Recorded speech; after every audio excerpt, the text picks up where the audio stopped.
I first heard of Edinboro's graduate program online. I just typed in top MFA ceramic programs and Edinboro popped up on a list. We have a huge art program, and I think the breadth of what we offer here, even beyond ceramics, is an important part of the whole. We've got 35 full-time faculty here teaching in all areas of the art department. It's pretty rare to find a school that has their own building for ceramics. If you're a student here, you can do just about anything you want. We have the equipment to do any process you could imagine. We're also pretty good at bringing in visiting artists. Last year we actually had 4 nationally known visiting artists come into the program.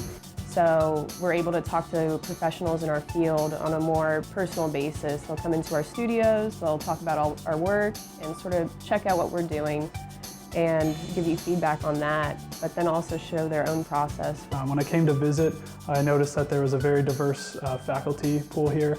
In ceramics specifically, it's not just sculpture heavy or pottery heavy.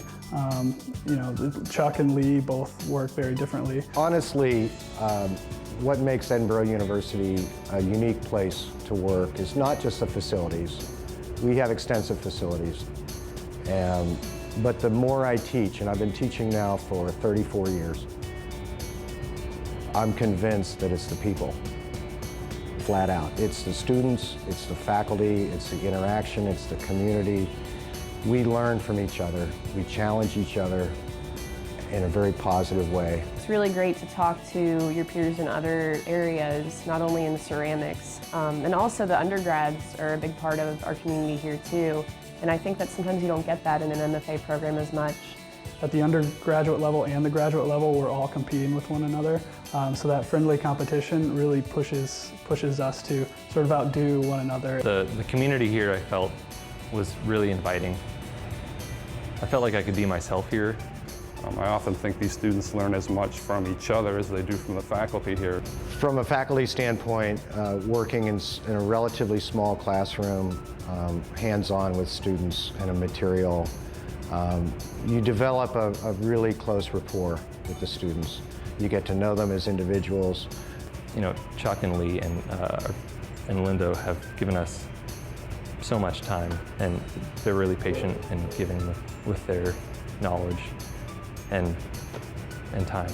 My goals for the students in our program really mostly involve getting them to develop a personal vision with their artwork. They never told me what to do, but they guided me and showed me what things were successful or what things that might help me. I'm pretty sure when I came here, the faculty thought I was crazy because I was trying to make interactive work out of clay, and I wanted people to touch my work. And they were very supportive in me, kind of striving to do that in my work, even though they didn't probably know where I was going to take that.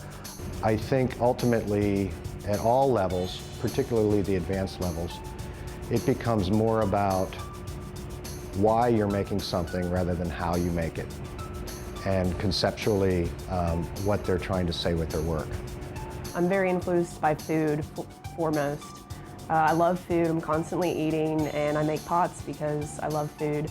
And then I'm also very influenced by my dad. He's actually a cabinet maker, so growing up I got to see his cabinetry and all the different line work and the different species of wood and the textures, and so that really influenced what I'm making currently. I'm personally a fisherman, and I like to be in the wild, and so some themes that have been inspiring me in my artwork for I guess a number of years now has been my concern for the environment and the relationship that humans have with the natural environment. One of the main influences in my work is the intersection between technology and craft. And then with the surface, I'm very interested in the art and craft debate. And then along with that, I think people fail to consider the industrial application ceramics has. So I'm sort of juxtaposing this highly decorative surface treatment with a distressed surface treatment that's really industrial and kind of serious. I've also been fortunate enough to get into several shows nationally, and so I'm always constantly putting my work out there and really trying to get into shows that are national at galleries that are pretty prestigious, hopefully. Well, last fall I had the honor of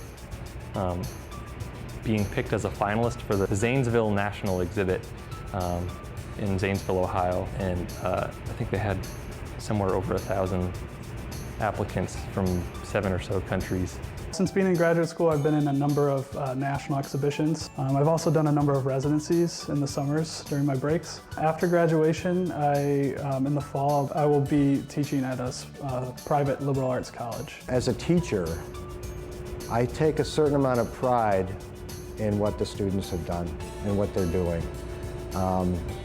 It's almost like a proud parent.